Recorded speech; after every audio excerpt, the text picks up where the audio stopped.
आज आपण एक अतूट प्रेमकथा ऐकणार आहोत.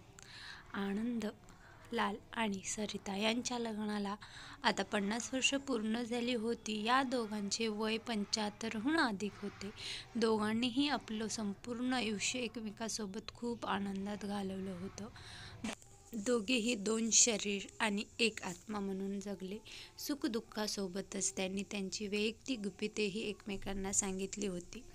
सरिताजींनी आनंदाला एकच गुपित कधीच सांगितलेले नाही. सरिताजी त्यांच्या कपाटात सर्वात वरच्या कोपऱ्यात एक चप्पलाची पेटी ठेवत होत्या असत, ज्याला त्यांनी कुणालाही, अगदी त्यांच्या पतीला देखील स्पर्श करण्यास मनाई केली होती. किती कडक इशारा होता.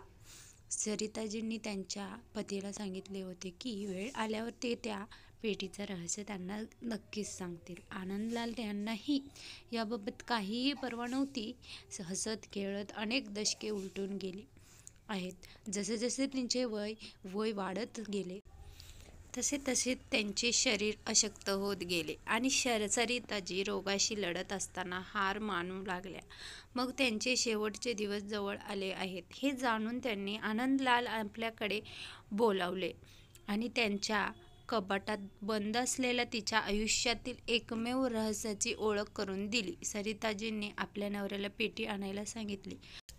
आनंदलालने ती पेटी आणून उघडली तेव्हा त्या पेटीत 2 खरचटलेल्या छोट्या बाहुल्या आणि भरपूर नोटा असल्याचे पाहून आनंदलालने सरिताला त्या बाहुल्यांबद्दल विचारले. सरिताजीने म्हणाल्या, जेव्हा मी लग्न करणार होतो तेव्हा माझ्या आजीने मला समजावले होते की तुझे लग्न जास्त काळ टिकवायचे असे वाटत असेल ना, तर शक्यतो एकमेकाशी वाद घालणे टाळावे आणि तक्रारीही कमी होतील याची काळजी घ्या. आणि त्यासाठी त्यांनी मला बाहुल्यांची ही पद्धत सांगितली, ज्यामध्ये जेव्हाही मला तुमच्याशी काहीही तक्रार असेल तेव्हा मी ह्या बाहुल्यांना खरचटायची आणि सुरक्षित तसेच त्या जागेवर ठेवून टाकायची. सरिताजीने बोलणे ऐकून आनंदलालचे डोळे ओलावून गेले, कारण ज्या 50 वर्षात सरिताजींनी त्यांच्याकडे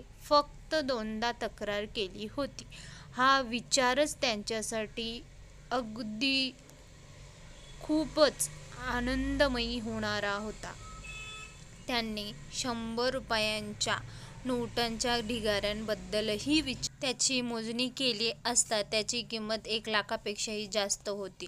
सरिताजी म्हणाल्या की जेव्हा मी तुमच्यासोबत कोणताही आनंदाचा किंवा समाधानाचा क्षण घालवतो तेव्हा मी नोट या बॉक्समध्ये ठेवत असे. आनंदलालजीने पत्नीला मिठी मारून ते रडले आणि त्याने आपल्या पत्नीला मिठी मारली आणि रडून सांगितलं की मी माझ्या जीवनामध्ये काहीतरी पुण्य केले असेल गेल्या जन्मात, म्हणून मला तू अशी पत्नी म्हणून मिळालीस. मित्रांनो, पती पत्नीच्या या छोट्याशा प्रेमकथेत पत्नीने जी पद्धत अवलंबली आहे ती पद्धत प्रत्येक पत्नीने जर अवलंब केला ना, तर आपल्या जीवनात कधीही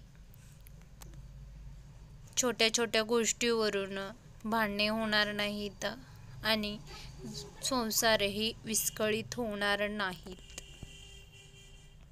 हजारो नाती तुटण्यापासून वाचते.